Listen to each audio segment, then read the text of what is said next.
Hai semuanya, selamat pagi. Ketemu lagi dengan Miss Selma. Apa kabar kalian? Jangan-jangan ada yang masih tidur nih. Tapi Miss Selma percaya semua adik-adik di rumah pasti sudah bangun. Karena hari ini adalah hari Minggu, hari yang dijadikan Tuhan untuk beristirahat. Hari di mana kita bisa menikmati hadirat Tuhan bersama-sama. Sekalipun kita sekarang masih ibadah online, tapi Missnya percaya kita tetap menghargai hari Minggu sebagai hari di mana kita bisa memuji menyembah Tuhan dan mendengar firman Tuhan. Baik, untuk kali ini Missnya akan share firman masih di topik yang sama tentang Wonder Woman 2. Kalian pernah nggak sih nonton film yang menceritakan tentang kehebatan dari wanita-wanita perkasa? Contohnya Wonder Woman atau Captain Marvel atau ada juga Catwoman. Nah, itu kalau untuk film-film fiksi. Ada juga tokoh-tokoh wanita di Alkitab yang hebat. Contohnya Hakim Deborah. Hakim Deborah ini terkenal sangat bijaksana dalam menyelesaikan setiap kasus atau masalah yang dialami oleh bangsa Israel. Selanjutnya ada juga Maria, ibu dari Tuhan Yesus. Kalian bisa bayangkan betapa bahagianya bisa dipercaya menjadi ibu dari Tuhan Yesus. Terus ada juga Esther. Esther ini dipilih menjadi permasyuri karena kecantikan dan kepintarannya. Selain pintar dan cantik, Esther juga wanita yang takut akan Tuhan. Nah, itu tadi kan kalau di tokoh Alkitab. Kenapa sih wanita-wanita ini dikatakan Wonder Woman? Apa sih yang mereka miliki sampai mereka mendapat sebutan Wonder Woman? Ternyata wanita-wanita tadi memiliki kekuatan yang sangat hebat yang tidak dimiliki oleh wanita-wanita lain. Dan biasanya superhero ini sangat suka membantu orang lain tanpa pamrih. Makanya mereka disebut Wonder Woman. Kabar baiknya adalah bahwa kita juga bisa kok menjadi seperti tokoh-tokoh wanita tadi. Kita bisa hebat karena kita punya Tuhan yang hebat. Kekuatan yang Tuhan punya itu juga ada di dalam diri kita.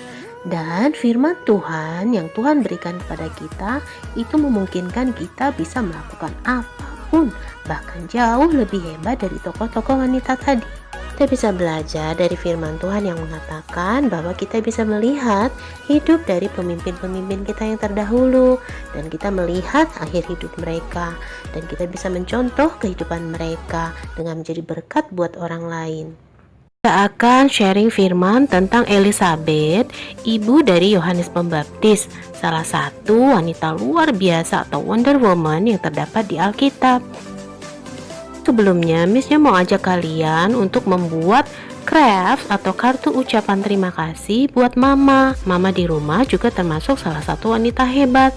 Kita mau belajar nih mengucap syukur dengan mengatakan terima kasih, kata-kata yang membangun yang kita bisa katakan pada mama. Baik, kali ini Missnya akan membagikan jasa-jasa seorang ibu. Nah, kan mau belajar nih tentang Yohanes Pembaptis. Nah, Yohanes Pembaptis ini kan seorang yang sangat diurapi Tuhan, bahkan dia membaptis Tuhan Yesus. Nah, dari mana nih kepintaran, hebatan, atau ketaatan, atau karakter yang bagus sekali dan yang dimiliki oleh Yohanes Pembaptis ini? Nah, ternyata dari ayah dan ibunya, terutama ibunya yang banyak sekali menginvestasikan hal-hal yang baik dalam hidup Yohanes. Nah, untuk itu, bagi adik-adik di rumah yang sudah menyiapkan peralatannya berupa kertas, boleh kertas warna-warni, boleh pensel, boleh juga pensel warna, atau boleh ditambahin dengan aksesoris lain. Jadi nanti adik-adik di rumah bisa hias surat untuk ibu tadi. Nah, di sini Missnya udah punya 3 kertas, satu buat Joshua, satu buat Josephine. Ini Missnya udah punya 3 kertas. Nah, adik-adik di rumah ikutin juga ya. Jadi adik-adik di rumah silahkan menulis kata-kata yang membangun atau kata-kata terima kasih untuk mama atau untuk mami atau untuk bunda di rumah. Nah, sekarang tuliskan kata-kata apa sih yang adik-adik di rumah ingin katakan kepada mama di rumah. Baik, boleh dimulai sekarang ya.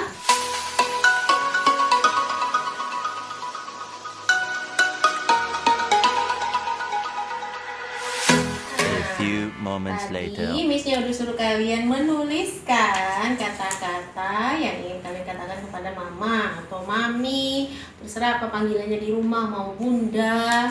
Sudah ditulis belum? Josephine sudah? Joshua? Tasya?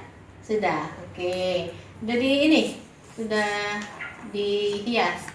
Nah, adik-adik di rumah sudah ditulis juga nggak kata-kata yang adik-adik bisa katakan pada mama di rumah? Ya, coba Miss-nya lihat ya. Tada! Kita lihat isinya apa sih? Thank you for taking care of me and always helping me. You are nice and you help me at lots of time and you take care of me at this hard time. So sweet. Thank you, Josephine. Tapi maminya galak banget sebenarnya. Cuma dia takut untuk nulis. Karena nanti kalau ditulis gak dikasih makan adik-adik ya. Nah, oke. Coba kita lihat lagi dari kakak Joshua. Kakak Joshua tulis apa ya? Terima kasih Mami karena sudah menjaga aku sejak kecil.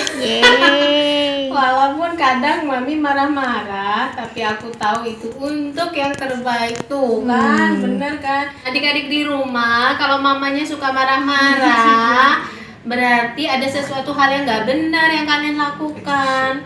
Mama nggak mungkin marah tanpa alasan. Emangnya mamanya kurang kerjaan marah-marah terus, ya nggak? Jadi kalau adik-adik di rumah mamanya suka marah, coba tolong dicek. Berarti ada kerjaannya atau PR-nya nggak selesai, terus tugas rumahnya nggak selesai, atau sore-sore belum mandi. Gimana mamanya nggak marah? Ya, tapi Missnya percaya bahwa mama kalian di rumah tuh sayang banget sama kalian. Oke, thank you Joshua. Adik-adik kata-kata membangun. Ya, maksudnya apa? Kata-kata yang ketika mama membaca, mama bisa senang. Mama merasa dihargai, mama merasa dihormati. Bentar lagi kita akan dengar firman tentang Yohanes Pembaptis. Yohanes Pembaptis ini adalah orang yang luar biasa, seorang nabi yang mempersiapkan jalan buat Tuhan. Bahkan dia adalah satu-satunya nabi yang dipilih Tuhan untuk membaptis Tuhan Yesus. Nah, kenapa Yohanes Pembaptis ini bisa menjadi seorang yang luar biasa? Karena ibunya tadi. Karena ibu atau mama dari Yohanes Pembaptis tadi adalah seorang yang takut akan Tuhan, seorang yang taat kepada Tuhan. Bahkan mereka adalah orang-orang yang setia kepada Tuhan. Sebentar lagi Missnya akan share tentang firman kita minggu ini ya. Bye. Sekarang Missnya akan membacakan firman Tuhan di Lukas 1 ayat 5 sampai 7. Adik-adik ambil Bible-nya atau Alkitabnya ya, kita baca sama-sama. Pemberitahuan tentang kelahiran Yohanes Pembaptis. Pada zaman Herodes, Raja Yudea, adalah seorang imam yang bernama Zakaria dari rombongan Abia. Istrinya juga berasal dari keturunan Harun, namanya Elisabet. Keduanya adalah benar di hadapan Allah dan hidup menurut segala perintah dan ketetapan Tuhan dengan tidak bercacat. Tetapi mereka tidak mempunyai anak, sebab Elisabet mandul dan keduanya telah lanjut umurnya. Ayat 24 dan 25.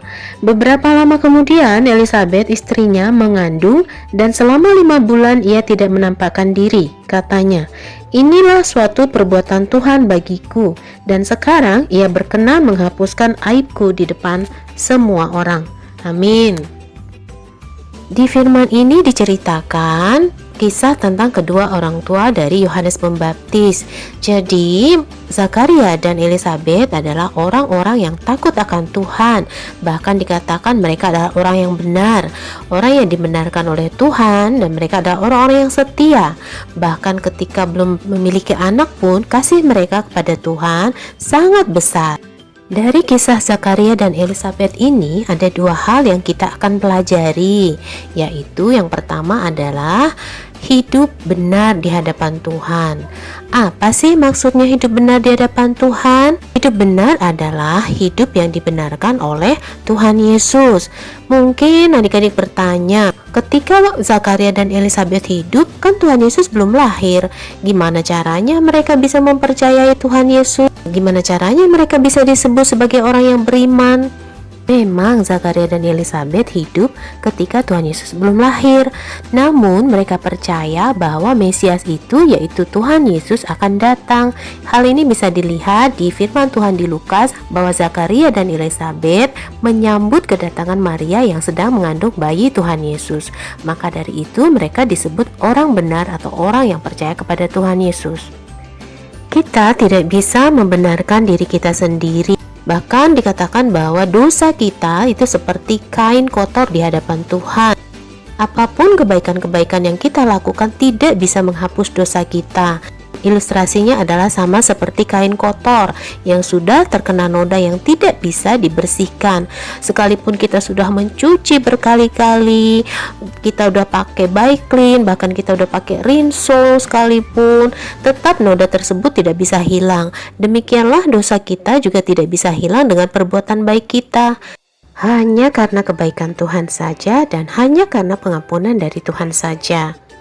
Hal kedua yang kita bisa belajar dari kehidupan Zakaria dan Elizabeth adalah untuk hidup mengamati perintah dan ketetapan Tuhan tanpa bercela. Kita tidak akan pernah bisa hidup menuruti setiap perintah dan ketetapan Tuhan dan hidup tanpa celah kecuali karena kasih karunia Tuhan saja.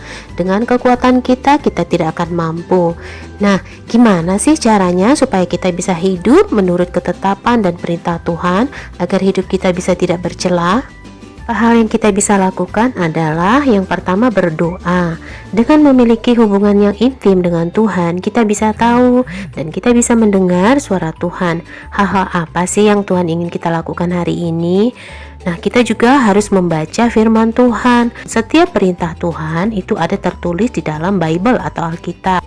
Apa-apa aja sih perintah yang Tuhan mau kita lakukan dalam hidup? Semuanya lengkap tertulis di Alkitab. Dengan membaca, merenungkan, dan melakukan firman Tuhan, misnya percaya bahwa kita bisa hidup tidak bercela. Selain itu, kita juga bisa mengikuti ibadah. Sekalipun kita sedang mengalami pandemi corona saat ini, namun kita juga tetap bisa mengikuti ibadah secara online. Jadi nggak ada alasan ya gara-gara corona kita nggak bisa ibadah. Nah, yang terlebih penting dari itu adalah kita harus ikut atau tergabung dalam suatu kelompok-kelompok kecil yang disebut dengan net group. Kalau di gereja-gereja lain sih disebut dengan kata komsel. Nah, disinilah kita belajar tentang firman Tuhan lebih dalam. Kita memerlukan petunjuk dari Tuhan setiap hari agar bisa menjalani hidup ini dengan baik dan benar. Ketika kita menjadi orang yang beriman, ketika kita mengikuti ketetapan-ketetapan dan perintah Tuhan dengan hidup tidak bercela, misnya percaya kita juga bisa menjadi seperti tokoh-tokoh Alkitab tadi yang memberi pengaruh hebat kepada orang lain. Baik, sekarang waktunya huddle time. Misnya ada 2 pertanyaan yang bisa kalian jawab. Pertanyaan pertama adalah, apa sih yang menjadikan kita benar di hadapan Tuhan? Bagi adik-adik yang tadi fokus ketika Michelle menjelasin, pasti tahu apa jawaban dari pertanyaan nomor 1 tadi. Selanjutnya, pertanyaan kedua, apa sih perintah Tuhan yang paling sulit untuk kamu lakukan? Pasti ada dong, gak semua perintah-perintah Tuhan tuh gampang untuk dilakukan. Nah, kalau sudah ketemu, apa yang adik-adik lakukan untuk mengatasi hal tersebut?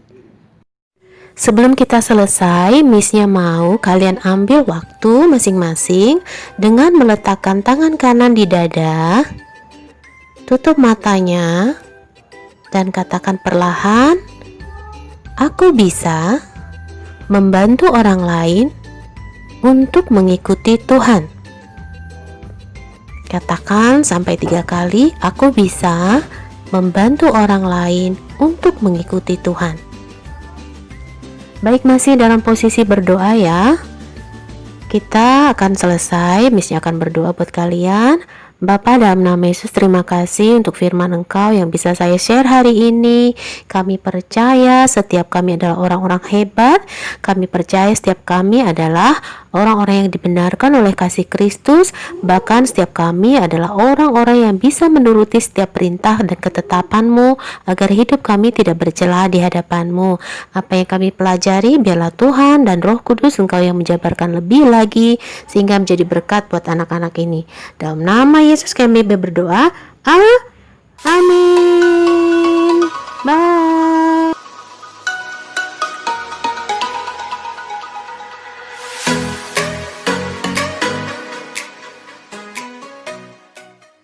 We're all familiar in the life journey of John the Baptist. He was known as a forerunner of Jesus. He preached about God's final judgment and baptized repentant followers. And Jesus was among the recipients of his rite of baptism. But behind this great preacher was a prayerful and righteous mother who walked before God. Her name was Elizabeth. In Hebrew, it means God is a promise. To her, God's word was all-powerful. It was foretold that her son would be great in the sight of the Lord, and he would be filled with the Holy Spirit. She received the message with a spirit of humility and reverence. Even though Elizabeth was too old to bear a child, she knew that with God nothing was impossible. It was this same character that had been passed on to John that made him the man God wanted him to be. Elizabeth's most lasting memory as the great mother of John the Baptist is found in the words of Jesus himself. He said, "Truly I say to you, among those born of women, there is no one greater than John the Baptist." She was one of the women behind the scenes, walking righteously before God, and one who delighted in fulfilling God's plan for her and her family. That's the story of Elizabeth, a mother and Wonder Woman too.